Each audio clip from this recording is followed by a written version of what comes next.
Welcome to the Rescue, Rebuild, Restore podcast, where we equip church leaders and compassionate Christians to serve the hurting with Spirit-led wisdom.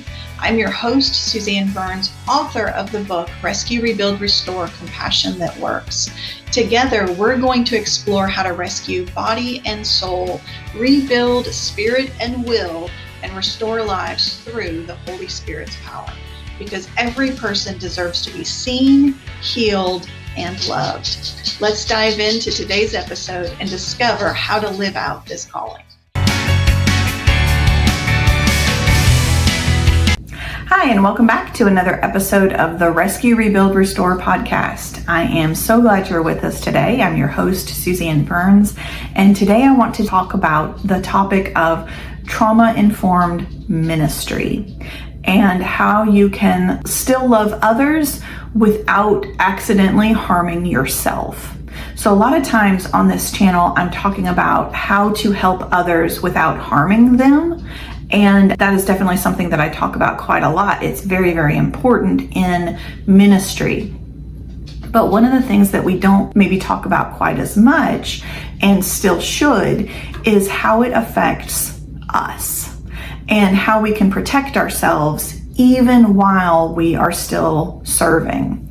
So one of the jokes I will often make is, if you don't want to experience secondary trauma, then maybe don't work in ministry, right? Maybe go get a job at Target stocking shelves, or go work at the animal shelter, or go do something that doesn't involve people, right? Ministry is difficult, right? I've shared this story many times of the very first client that we saw at Foundation House, the very first residential client. We'd actually seen some others before we got open, but I also mentioned this in the beginning of Rescue, Rebuild, Restore. Our very first client. So we got her out of a situation where her mom, she was living in an income-based apartment. It was her mother's. And here she is pregnant, and her mom is very angry with her. She's now been bouncing from, our client has been bouncing from couch to couch ever since her mom kicked her out, and very pregnant. And so now she's in this place of, what do I do now that the baby is coming? And so she comes into our program. Like I said, that's what I do. We're a maternity home. This was our very first residential girl. And we had her living in the basement apartment of a longtime friend. And so my friend Caroline had very extensive history of running a foster home. So she very much understood the personality, the challenges from a particular client. And so it was a good fit for our early days. And so we served, we worked, we did parenting classes, we helped her go to GED classes because she had gotten to the 12th grade, but she hadn't graduated. I don't know why. But this is now several years later. She was about 22 by the time she came into our program. And we worked and we did all of these things, and we tried to appease her and we tried to move her forward. I learned so much working with her, so many things about choice, and about her having to have some skin in the game, but also had to have some decision in the game. And this is not where I was intending to go with the podcast episode, but we'll run with it and we'll see what the Lord does. So one of our big challenges, one of our big arguments was the GED classes specifically. The people running those classes made her feel stupid. She really struggled, and she didn't see the point. She didn't see the value, and she flat just didn't want to go. So here I am, young, naive, ignorant, young in ministry. I was young, that was over a decade ago, but still in all, I'm a good decade older than our first client. And I'll call her Sarah, because otherwise I can't just keep calling her the client, and otherwise I'm going to eventually accidentally say her name. So I'll call her Sarah. So Sarah was really frustrating to work with because she didn't want to do any of the things that I knew she needed to do in order to build a stable future for herself, right? One of the minimum requirements is going to be getting your GED. It never occurred to me that she wouldn't also want that. So I don't know, in hindsight, I don't know that I ever actually asked her about it. I simply said, hey, here are the GED classes. These are the times. I'll pick you up in the morning so that you can start going. So that was definitely a lesson learned, right? But over time, she was with us for about 5 ish months. And eventually, like, she got to the place where she was just rebelling against everything and didn't want to work with us, didn't want to, like, she appreciated that I was watching her baby while she did whatever she was doing, but she still didn't want to be having to do the things that I was directing her to do. She wanted to do what she wanted to do. And I didn't have enough organizational structure around me to be able to kind of hold her to standards, to hold her to a systematic process of moving forward, because she was literally our very first client. So we had to learn those things. Every curriculum I found worked in some ways, but didn't work in others. And it was very frustrating. And it was probably frustrating for her too, I'm sure, being that very first guinea pig. But in the end, she decided she was ready to leave. So myself and an intern, we loaded up her and her son and all of their things into my SUV, and we drove her and her things right back to her mom's apartment there in the income-based housing. The exact place that she had come from, right? There was no progress. There was no growth. There was no step forward. There was only a Band-Aid of time. We were the stopgap for her from the time mom kicked her out and she reached the kind of the end of the kindnesses of people letting her sleep on their couches, until her mom was ready to allow her and the baby back into her home. That was it.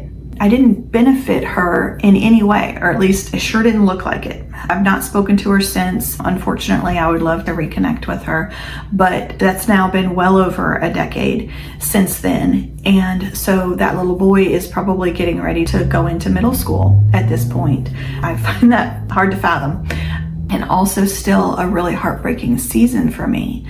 The ministry almost didn't survive that. The frustration, the internal disappointment, right? Like, I've worked so hard to bring this ministry to life. I've worked so hard. I've learned how to fundraise. I've learned how to build systems and processes. I've sacrificed immeasurably, personally, to bring this ministry to life. And for what? For what? She didn't change at all. I mean, just the physical circumstances, not even dealing with her internal heart structure changes, her spiritual changes, her soul changes.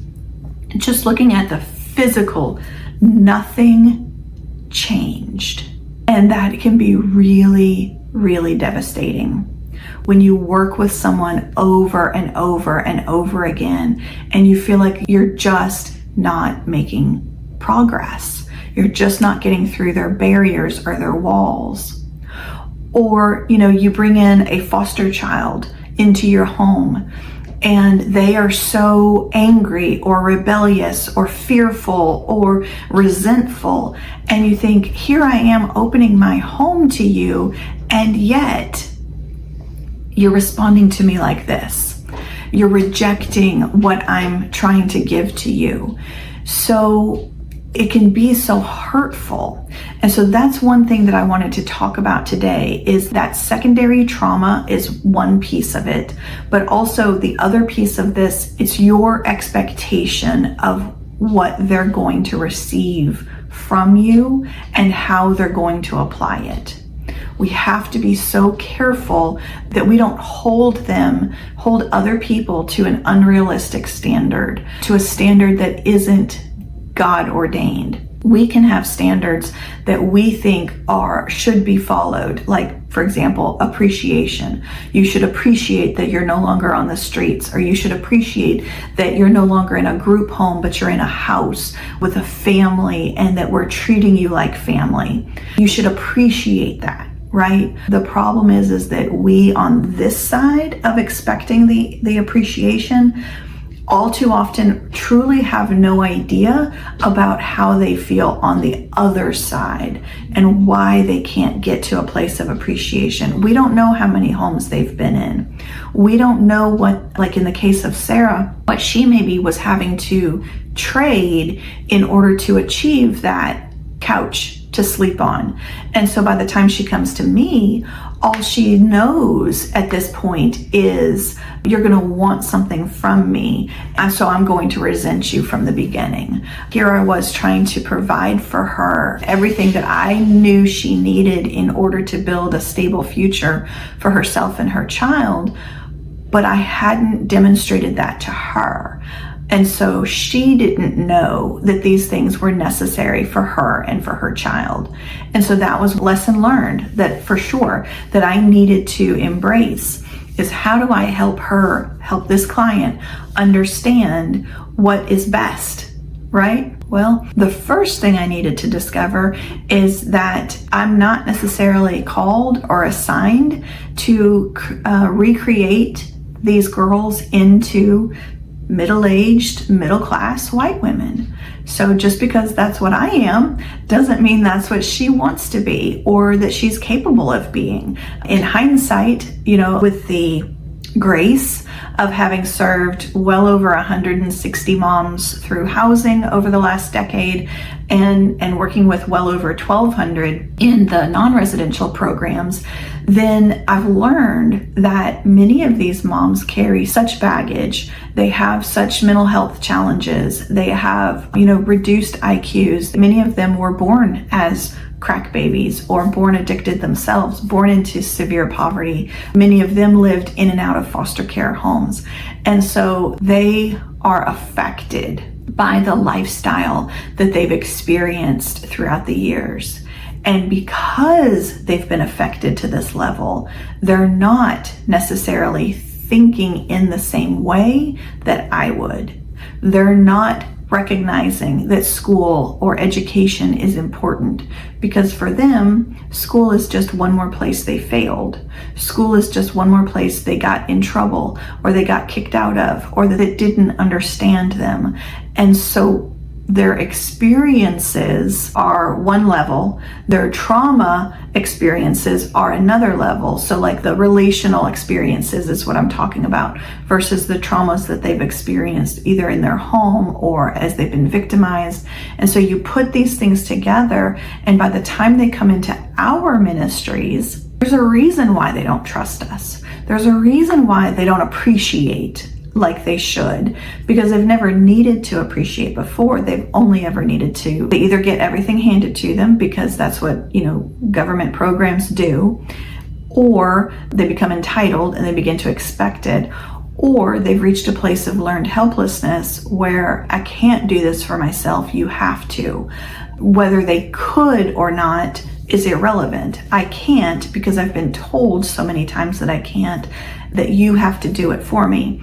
And so there is no sense of appreciation. There's only a sense of shame that someone else is doing all of this for me. And when you couple that with their entitlement mentality, that first of all, I can't do it myself, and so you have to. Second of all, now you're supposed to because I can't do this for myself.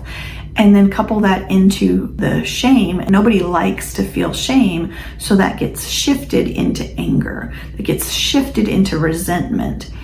And so that's the lens through which they begin to see the leadership of the ministry, of the organization, of the government. We see this all the time. Go sit in your local Department of Human Services waiting room, just for like an hour, maybe two tops, and you will see such a show. Go walk through the process of applying for food stamps and understand whether you get approved or not is irrelevant, right? Go walk through those steps. Understand the frustration that these women go through. Understand the unrealistic hoops that have to be jumped through. Oh, we need this piece of paper from this agency across town. Oh, we didn't tell you that? Well, now you have to go across town and go get that paper before we can go any further. And then you get to that place and, oh, we need this from the health department, or, oh, we need this over here. And so suddenly you're stuck running from place to place to place all over town because of faulty rules, improper explanation. There have been times when we have joked organizationally family that we have joked that it is a full-time job to be poor because of all the hoops that have to be jumped through, all the meetings and the appointments that you have to keep. It is absolutely a full-time job sometimes to be on all of these government programs because they all have such different rules and regulations and then paperwork forms that have to be filled out. And some of that has changed to a certain degree since COVID because so much more of it is now being done online, but it is still very frustrating. It is still very shame-inducing to be sitting there in the lobby, and then you hear the conversations because they're just in cubicles, right? So you hear all these conversations and you hear the way people get talked to, and you begin to feel the empathy for these individuals that are here because they have to be. You're here because you want to learn and to understand. They're here because they don't know how they're going to feed their children or feed themselves or get an appointment with their doctor because they don't have any other insurance. It's a big, big difference. Another thing you could do is go, sit in at the VA and do the exact same thing. And not that these people on the other side of the desk are intentionally trying to make people feel like some kind of way, right? The reality is that just the nature of having to be there in the first place, of having to ask for this level of help, it breeds shame, it breeds guilt, it breeds bitterness, and then having to document all of this and present to them, and then to be told, well, you make $3 more than our legal limits, and so you no longer qualify. It's very disheartening. And so it becomes really easy to understand the attitudes of the adults that you're working with. The children are growing up in that, so often the children are kind of being trained from an early age how to work the system so that what mom got, what grandma got, now you are also going to be able to receive yourself. Here's how you get an income-based apartment. Here's how you get on food stamps. Here's how you have the government pay for you to live so that you don't have to. The sense of self-confidence, all that has to be kind of tucked away so that you can come and ask for more, for money, for food, go to some of these food pantries and meet the people who come in month after month, week after week, and see their hopelessness. It is not because they're incapable of doing better. It's because they have been trained and they have trained themselves not to do better. Absolutely, there are times, there are physical reasons why people can't do more. There are mental health reasons, there are emotional reasons, there's plenty of reasons, right? But that's not to say that there's not something that they could be doing. And yet they've been trained all too often by us, by the ministries, by the churches, by the government, to just come to us and we will help you. We will feed you. We will give you diapers. We will provide this resource for you. And you don't have to do anything for it. And then we get frustrated when they don't do something. We get frustrated when they aren't grateful. We get frustrated when they aren't making a difference. Like, I paid your rent last month. Why are you back this month? Why haven't you changed? Why haven't you saved? Why haven't you made an effort to do something different? But the reality is that they've been in this situation for so long, sometimes since birth, and sometimes for generations, that they don't see any way to do anything differently. And of course, I know we've talked about the fixed mindset versus the growth mindset on this podcast already, and that definitely factors into it as well. But there's also just this sense that merging together of the learned helplessness and the entitlement mentality. When the two combine together, it's not only that I can't do it, it's that you're supposed to. You're supposed to do this for me. And so how dare you think that I should? It's your job to do this for me. It's your responsibility to do this for me, because that's the only thing I've ever seen before. It's It's the only thing I've ever experienced before. So when we come along and we say, okay, well, let's get you into a job and let's get you into these classes and let's help you move forward. They're like, why? How could I possibly maintain that? I've been told for 25 years, my whole entire life, that I can't and that you have to. That's quite a bridge, that chasm that has to be bridged. That's quite a leap forward that they have to make in order to begin to reconcile what they have been taught all of those years versus what you are telling them today. And so you may be the first person in their entire life who has said things like, you can do this, and there's more for you, or God loves you, or God has a plan for you. You're the weird one. You're the one who's speaking lies, right? Compared to everything they've known before, the words you're saying are so different that surely they must be lies, because it doesn't match anything I've ever known in my life. And so we get frustrated. We get disheartened. We begin to think that we are wrong, or we begin to say, well, they're just bad people, or they deserve it. They've made these choices and now, they've made their bed, they need to lie in it, kind of thing. They've made these choices and so now they should be stuck. When really what we're saying is that, you may be 23 years old, but your life is over and I can't help you any further, or I'm not going to help you, when that couldn't be possibly further from the truth, right? Biblically speaking, God can do anything with anybody as long as they'll allow him. We know that, and yet we begin to feel like maybe I am wrong. Maybe I can't affect true and lasting change in these people's lives. Maybe my love is not enough for these foster children to find hope and stability. Maybe I'm not enough. And now you're at the place where the Lord can step in and say, you're right. You are not enough. You never were enough, and you never were supposed to be enough. Now we can allow the Lord in to begin effecting the true and lasting change that he wants to do. And so that's twofold, right? We, the giver, we, the ministry leader, we, the church person, we, the helper, we have to come into agreement with what the Lord is doing. We have to come into alignment with him. But the person we're trying to help also has to make that decision, right?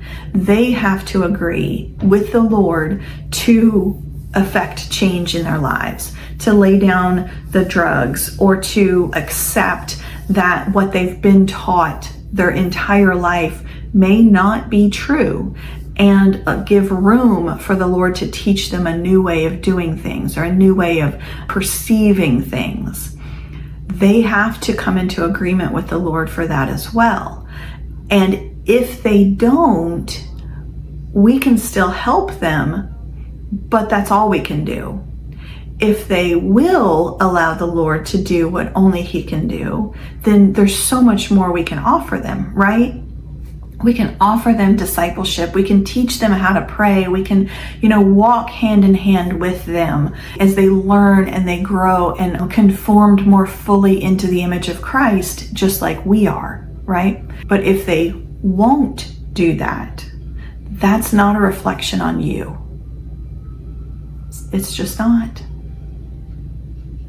It's frustrating. It can feel so hurtful. And I don't know, there's so many emotions that have felt over the years as I've had to let girls go out of our ministry, as I've had to release people from coaching or from therapy with me, and just recognize that they have gone as far as they can go right now. One of my staff, Lisa, likens it to a sponge that gets so full of water that you now have to squeeze it out. She calls it recovery saturation. It's like their brains are so full that they have to absorb some of that knowledge, water, experience, time, etc. That sponge has to kind of drain some of that water out so that it has room to accept more. And I think that visual makes a lot of sense to me because I've seen it so often over the years. And sometimes those clients, 6 months, a year, couple years, will come back and are now ready. Or happens more often, they'll go to yet another ministry or yet another organization. And so because they're now a few steps farther along, they've been able to absorb some of the things that they learned with us. Now they're ready for yet more. And so now that new organization can pour new things in because there's room. And so that's usually what happens. That's much more common. And maybe you'll see them on Facebook or something and you'll recognize that they've grown and they've matured. And the girl who used to be cutting in high school is now married mom of 3 kids, And so that doesn't necessarily mean she's not still cutting, right? But the reality is that you can only do what you can do, and you have to trust the Lord with everything else. But also there's the recognition that the other person, the person you are trying to help, also has a choice in what they will allow the Lord to do in their lives, or what they will allow you to do in their lives, even before they are willing to accept anything the Lord would do. There is so much in all of that you oftentimes find yourself in this place of just waiting until they're ready, waiting until they will accept more. And so because of that, all the things that we want to do, all the Bible studies that we want to do, all the teaching, all the things that we lay in the bed at night dreaming up, or we craft complex curricula in the shower in the mornings, right? That, I do that. Doesn't everybody do that? And then we get to the appointment and they're like, yeah, no, I just need a pack of diapers, or I just need some money for gas or for food, and that's all I want. That's all I'm willing to accept from you. Even if that's not quite what they're saying, that's definitely how they're responding to you. That's so disheartening, right? That's very disheartening. But it's also part of the process, because they have the right to free will, just like we do. And they have to be able to absorb and begin to implement the things that we want to teach them, just like we do. So the hardest part about operating a trauma-informed ministry in reality is that the lion's share of it is simply waiting for the right time to be able to do any of the things that the Lord could be doing in this person's life. And that's what really wears on people, and that's what creates burnout, because we see that they could be doing so much. God could be doing so many things in your life, but you won't allow it. And so too often what happens is we are just beating our head against a stone wall. We're beating our head against their free will. And we've got to learn how to stop, because that is where burnout lives. It is not in the clients. It is in the client's rejection of us, of our plan, of our goal setting, of our recognition of what they need to move forward. So here's an example.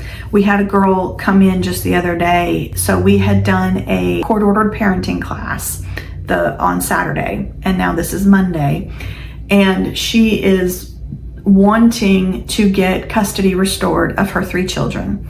She lost custody due to drug and alcohol usage, as well as having lived in an abusive environment at the time. So she's now on her own, independent, and drug-free is what she said, but you could also tell she was high as she was saying it. She was probably using pills. There's quite a distinction in addicts' minds of being high versus of using things that are like prescription, even if they're not your prescription. It's like, so I'm not using drugs, I'm just taking Percocet, or I'm just doing this. And it's not drugs, it's just this. So that you have to kind of read between the lines with a lot of these clients. But anyways, so what she was telling us was that she has come across a studio apartment, so a place that doesn't actually have traditional bedroom, right? And it's all kind of one big open space usually. And then there's something that was affordable for like, I don't know, $600 a month or something like that. Maybe $800, I forget what she said, but it was affordable. And so she's wanting to get her kids back because of that, now that she has a stable home. And we were talking with her that's great that she has a stable home, but it's not going to be sufficient for the Department of Children's Services to allow her to get custody restored of her children, because one of the requirements is for children 3 years and over, then opposite children need to have their own bedrooms, right? And so she did have a boy and girl. So potentially, depending on how old the girl was and what the DCS worker said, it's possible she could have made a justification for her and the daughter sharing a room because they're both female, but the son would need his own bedroom regardless. And so by and large, what the state usually says is that the female children, the male children, and the adults each need to have their own bedrooms, which would mean that you would need to have a 3-bedroom apartment, which are few and far between, right? The vast majority of apartments are 2-bedroom. So that therein lies where sometimes the state will say, okay, so, the females can share one room and the males can share another. Okay, so states vary, it depends, and sometimes judges will make exceptions to rules. So, don't follow me for legal advice. I'm just trying to paint the picture of what we were trying to explain to this client, that it's all well and good that you want to rent this particular apartment because it's affordable and because it meets your need for right now. That makes perfect sense. However, it is not going to be sufficient for you to achieve this specific goal here. So recognize that you can get an apartment now that is a studio, that is affordable, and you can begin working through the process of working towards having your children restored, right? Because that's a longer process, right? You have to demonstrate that you can maintain it. You have to have a job for so long. You have to maintain housing for so long, right? There's reasons why you have to jump through hoops in order to get your children back, right? We don't want to be causing greater harm to these children by getting back with mom and then she loses custody all over again. And that trauma is repeated and repeated and repeated. It is a terrible, terrible thing. And we have seen the effects of that in some of the clients that have lived through that. So what we were trying to explain to this young woman is that at whatever point you're ready to actually get custody back, especially of your son, but really of both of your children, period, you have to be able to be at a place where you have at least a 2-bedroom apartment. So how long is that going to take? And to what degree can you achieve that? And so in reality, like if you are going to have a 2-bedroom apartment in 6 months, say, why sign up for a 1-bedroom on a 12-month lease where you're not saving money, right? Because it's still costing you. You're on a 12-month lease, so you're still not going to be ready at 6 months to be able to move then into a different apartment because you're under a lease. And then your son is not going to be able to be restored to you. Your daughter might, depending on the judge, depending on the state laws, just depending. But your son definitely can't. Now, he would be allowed to visit and even have overnight visits, but he would not be allowed to have restored custody until he has a bedroom of his own. And she just couldn't hear that. She couldn't hear it. She could have been the drugs she was on, the Percocet or whatever, Xanax, whatever it was, opioid that she was on. She just couldn't hear it. So what do you do at that point? All we could really do was say, okay, well, good luck. Here's your certificate from having completed the parenting class. Good luck. And, she was not a client of ours beyond taking the parenting class in and of itself. She wasn't part of case management. She's not a client that we would regularly see. So we really don't have a lot of opportunity to pour extra into her, or to see her maybe on a day where she is more lucid, where she isn't stuck in the fog of the drugs that she's taking. Then she's going to have to pass not only for heroin or fentanyl or any of these things, but she's also going to have to pass drug tests for opioids. And it's entirely possible that she's actually not able to. So the reality could very well be that she's not going to ever get custody restored of her children, because she's not going to be able to lay down the drugs that are hindering her, right? So it's this constant cycle in their minds. It is so wearing on us as helpers, right? We come in, we want to fix the problem. We want to help. We want to bring a solution. We want to see families restored. We want to see people's lives transformed. And yet there's only so much of that decision that we can affect. The lion's share has to be left in the lap of the person who is being helped. And if they refuse to step forward, if they refuse to do things differently, if they reject what we've been trying to teach them, for all intents and purposes, we are stuck. We're stuck.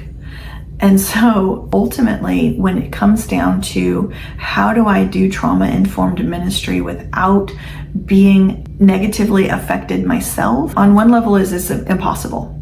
You can't work with people and not be affected by people.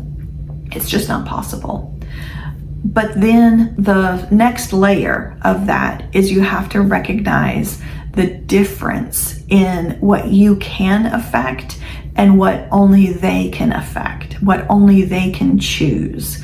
And so for me, the biggest bulk of how do I avoid the negative effects of secondary trauma is by recognizing what's in my purview, what is mine to affect, and what is not mine to affect. And so when they choose poorly, it is devastating. I don't disagree with that. It is devastating.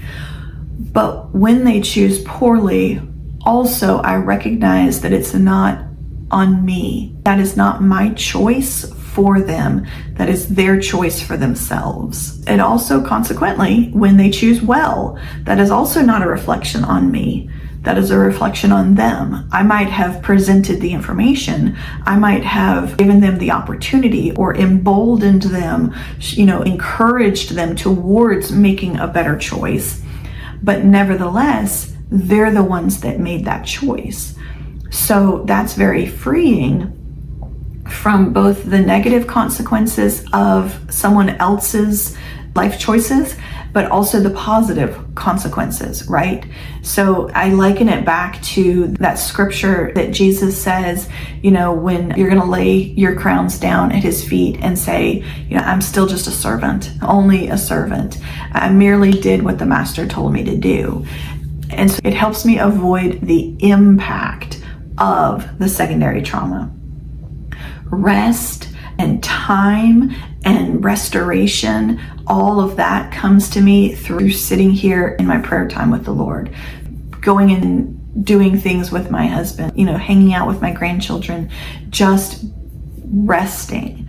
That helps me also avoid the lasting impact of secondary trauma.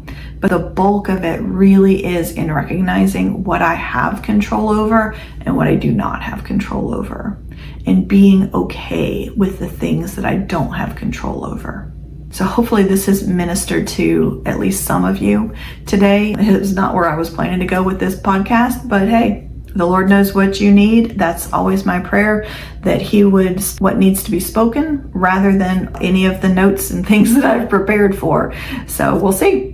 It's always interesting to see what the Lord does in these episodes. So like, share, subscribe. If you haven't already, share me with some of your friends, with your pastors, your pastor's wife, your youth ministers, mission-minded people across the world. That is who I want to connect with. So I look forward to seeing you on the next podcast. Thank you so much for subscribing, for joining me today on the Rescue, Rebuild, Restore podcast. Thank you. Thank you for joining me on the Rescue, Rebuild, Restore podcast. I pray this episode has equipped you to serve with greater clarity and compassion. If you're ready to go deeper, grab a copy of Rescue, Rebuild, Restore, Compassion That Works on either Amazon or at rescuerebuildrestore.com. And while you're there, you can also join our Rescue, Rebuild, Restore Compassion Collective.